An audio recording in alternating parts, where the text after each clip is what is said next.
बिस्मिल्लाहिर्रहमानिर्रहीम। Programme evening with social bakery के साथ आपका मेज़बान आमिर शहजाद आपकी खिदमत में हाजिर और अपने तमाम देखने वालों को सलाम पेश करता है। नाज़रीन इकराम, दुनिया का कोई भी काम हो, मेहनत और जाँफशानी से आगे बढ़ने का जो जज्बा है वो इंसान को कामयाब तरीन बिजनेसमैन बना देता है। ईमानदारी आपके काम का खासा है और ईमानदारी के बिना आप दुनिया के किसी काम में तरक्की हासिल नहीं कर सकते। इंसान चाहता है कि वो रातों रात अमीर बन जाए, रातों रात कामयाब बिजनेसमैन बन जाए, मगर ये सिर्फ खाम ख्याली है। इंसान हमेशा बतदरीज तरक्की करता हुआ आगे बढ़ता है और तरक्की का एक मतलब ये भी है आप एक वक्त में कितने काम कर सकते हैं। एक शोबा है जिसके आप माहिर हैं, एक शोबा है जिसको आप साथ लेके चल रहे हैं।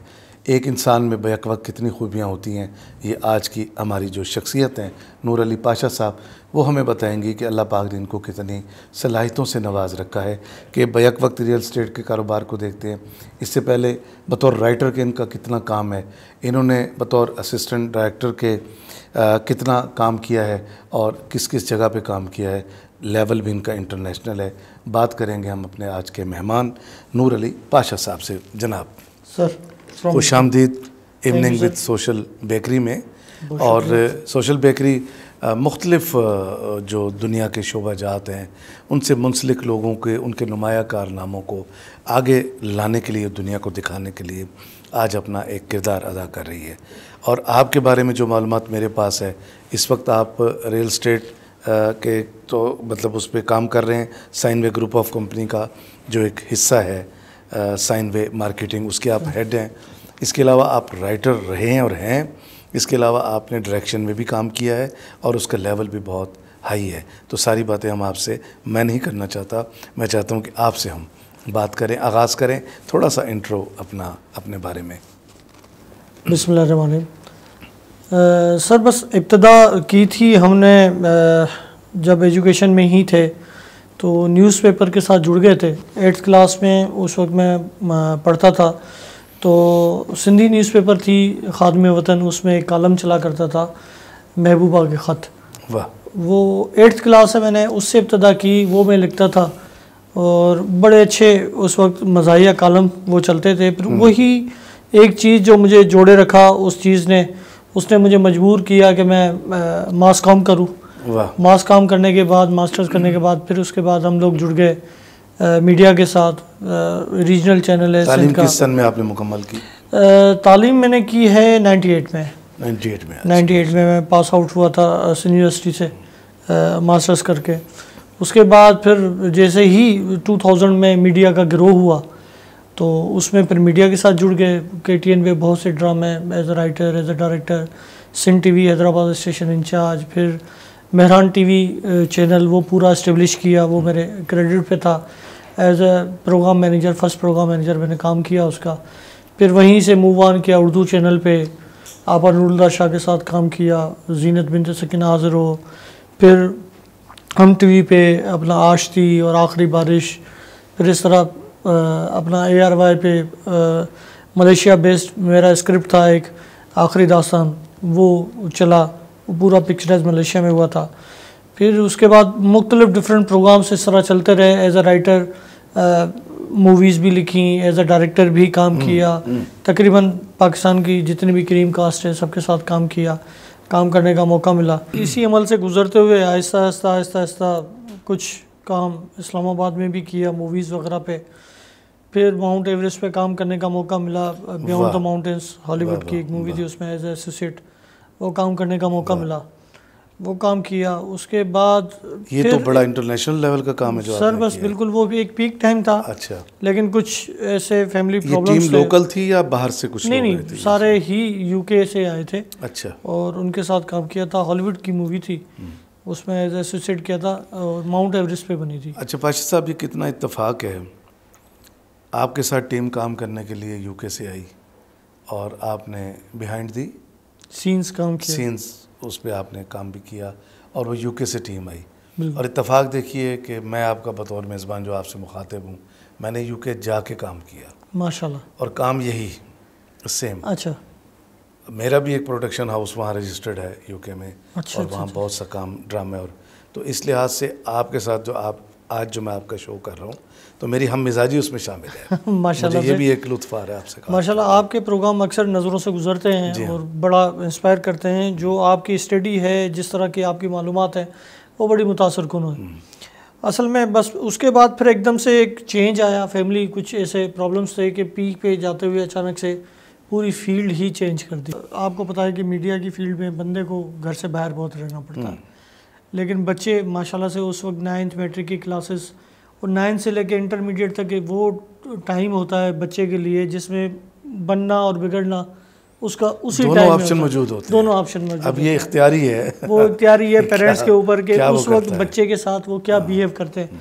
तो उस टाइम की वजह से मुझे बैक होना पड़ा कि बच्चे ज़ाहिर सी बात है जिनके लिए हम लोग कर रहे हैं उसके लिए ही सारी कोशिशें कर रहे हैं, और वही बच्चे ख़राब हो जाएं तो वो भाई वो फैसला मुनासिब नहीं लगा। यानी एक ख़ास जो लैंग्वेज है उसके अंदर कहा जाता है कि जिस कारण मैं जोगन बनी कहीं वही ना जलता होवे, उसको तो बचाना है ना, उस मुद्दे उसको तो बचाना है। वही बात है, बच्चों को तो ज़ाहिर ब्राइट फ्यूचर की तरफ उनके लिए ये किया कि मीडिया से कम्प्लीटली लाताल्लुक हो गए, और अपने जो सिटी है मेरा हैदराबाद, मैं वहाँ जाके बैठ गया। 1 साल तक तो सोचते ही रहा कि क्या करूँ, क्योंकि इसके बाद कोई भी अगर फील्ड ज्वाइन करनी थी तो मुझे ज़ीरो से ही स्टार्ट करना था, क्योंकि एक फील्ड का पूरा एक्सपीरियंस आपका 12-13 साल का, आप उसको छोड़ के अगर कहीं मूव होते हैं तो फिर तो आपको ज़ीरो से स्टार्ट करना होता है। आपका शहर जो हैदराबाद है वो बड़ा ज़रखेज़ है माशाल्लाह। उसमें वो किला है बड़ा खूबसूरत सा इधर, पक्का किला, कच्चा हाँ, किला, उसमें एक, हाँ जी वही उसी की बात कर रहा हूँ, तारीख़ है उसके अंदर। बिल्कुल।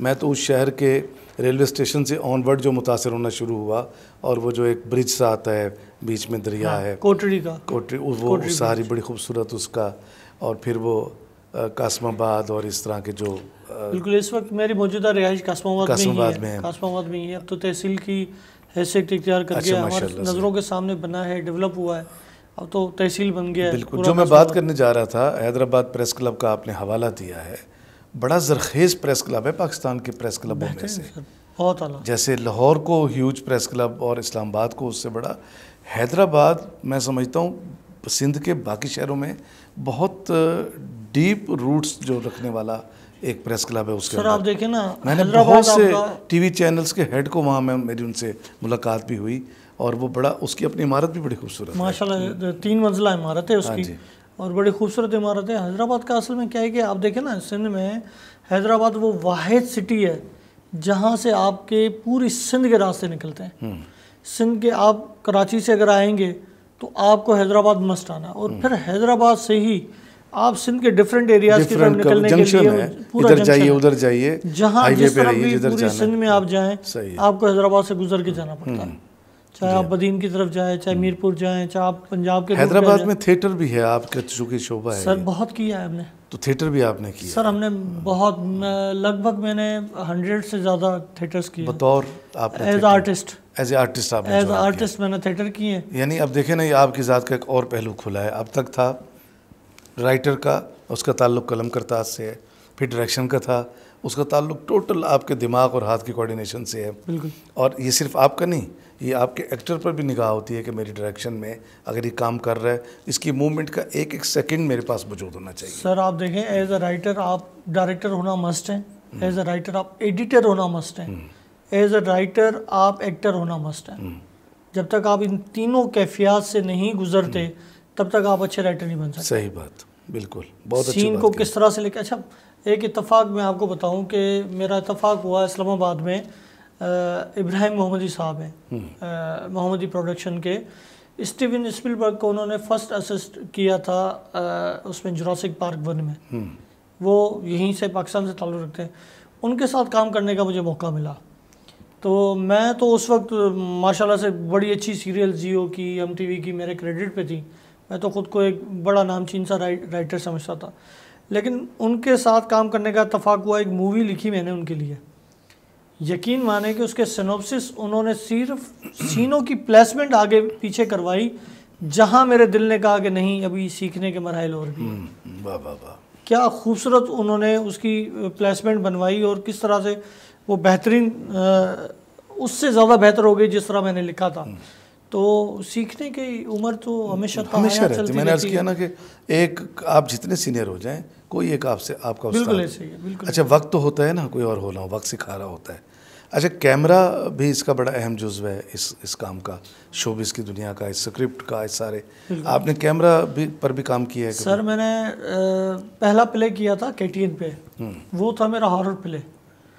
उस हॉरर प्ले में मुझे एक्सपीरियंसेस जो गुजरे मेरे ऊपर, तो मैंने सेकंड प्ले तब ही किया जब तमाम चीज़ें मैं खुद ऑपरेट करना सीख गया। वाह। As a cameraman, as a editor, मैंने दोनों काम किया हुआ। मैं अच्छा तो नहीं, लेकिन ऐसा एडिटर हूँ कि अपना काम कर लूँ, एडिटिंग का काम कर लूँ, और कैमरा भी तकरीबन यूज़ कर लेता हूँ। जितने भी DSLR हैं या SLR कैमराज हैं तकरीबन सारे आप कर लेते हैं। अब आप एक बतौर माशाल्लाह से पाशा साहब, एक बतौर स्क्रिप्ट राइटर के मेरे इस प्रोग्राम में तशरीफ़ फरमाएँ, आप बतौर डायरेक्टर के यहाँ तशरीफ़ फरमाएँ, आप बतौर एक्टर के यहाँ तशरीफ़ फरमाएँ, और एक अच्छी कैमरा प्लेसमेंट के जो माइंड होता है बतौर उसके भी आप यहाँ बैठे हैं। आप तो हम जैसी शख्सियत हैं सर, ये अल्लाह का बड़ा करम है मेरे ऊपर है। आपने तो अपनी फील्ड को, अच्छा फिर इससे आगे भी आपने दुनिया अख्तियार की है। आपके बातचीत जो है वो तो सिर्फ एक प्रोग्राम में तकमील तक पहुँच ही नहीं सकती। हमने तो आपसे और भी बात अभी करनी है। अभी तो हम आपकी शोबिज़ की दुनिया के जो आपके तारुफ हैं, हम उनसे अपने देखने वालों को मुतारिफ़ करा रहे हैं, और हम चाहेंगे कि इंशाल्लाह आपके साथ और बात भी हमारी जारी रहेगी। कोई ऐसा छोटा सा कोई यादगार वाक़या इस सारे सीन में? सर एक वाक़या था, हमारा हम प्ले कर रहे थे आखिरी बारिश, जो यादगार वाक़या है इस हवाले से सैयद नूर साहब से ताल्लुक़ रखता है वो वाक़या। तो वहाँ पर हमारे पास टेक्निकली लैंग्वेज में 180 डिग्री की डी होती है जिसको हम लोग काम करते हैं। उस डी को पैक करना टेक्निकली पॉइंट ऑफ व्यू से बड़ा ही मुश्किल माना जाता है। तो उस दिन मोहम्मद राना थे रिकॉर्डिंग पे, और नूर साहब भी थे। नूर साहब से भी बड़ी अच्छी उस दिन बड़ी हुई थी हेलो है। और उस डी इत्तेफाक से उसके डायरेक्टर तो अदनान भाई कुरैशी साहब थे, लेकिन किसी इत्तेफाक से वो उस दिन नहीं आए थे, और हमें सीन भी करना था। तो प्रोड्यूसर थे महरोज़ करीम साहब। तो महरोज़ ने मुझे कहा कि जो ना यार नूर, ये सीन आप करवा लें। तो वो इत्तेफाक से वो शॉट था। अच्छा, हम लोग भी चाहते हैं कि कोई सीनियर जब सामने बैठा हो ना तो फिर अपनी एफिशिएंसी दिखाएं। तो फिर उसी एफिशिएंसी को दिखाने के चक्कर में मैंने वो डिफ़िकल्ट शॉट लिया था, और जब डी क्रॉस करते हुए जा रहा था उस वक्त मैंने नूर साहब की जो देखी थी एक्सप्रेशंस के, वो ऐसे चेयर से उठने के लिए बेचैन थे कि अब 180 क्रॉस हुआ, 180 क्रॉस हुआ। लेकिन उसको जिस तरीके से पैक किया मैंने, उस पर उन्होंने मुझे बड़ा अप्रिशिएट किया। मेरी लाइफ के लिए एक बेहतरीन ये माशाल्लाह से हम भी आपकी तमाम काविशों पर, आपकी तमाम मेहनतों पर आपको अप्रिशिएट करते हैं, और यकीनन हमारे देखने वाले भी आपको जो है वो ज़रूर अप्रिशिएट करेंगे। मगर आपसे गुफ्तगू का सिलसिला आगे भी हमारा इन फ्यूचर भी जारी रहेगा। नाज़रीन किराम, मैंने पहले जैसे अर्ज़ किया कि किसी भी काम को करने के लिए आपकी नेक इरादा आपके अंदर, और जांफिशानी और भरपूर तरीके से आगे बढ़ने का जो अज़्म है वो आपको आगे लेके जाता है। आगे जाने के लिए इंसान ज़रूरी नहीं कि बड़े बड़े काम करे, उस फील्ड से मुताल्लिक़ छोटे कामों को भी इख्तियार करके आप आगे बढ़ सकते हैं। और आज के हमारे मेहमान नूर पाशा साहब इस बात की अमली मिसाल है। सो अल्लाह पाक ने इनको तरक्की दी, ये आगे बढ़ते चले गए। मगर हमारे ये प्रोग्राम यहाँ ख़त्म नहीं होगा। एक प्रोग्राम इनकी और जो पहलू हैं, जो जिस शोबे से आप ये और मुंसलिक हैं, उस पर हम बात करेंगे इनके साथ इंशाअल्लाह। अपना ख्याल रखिएगा। अल्लाह हाफ़िज़।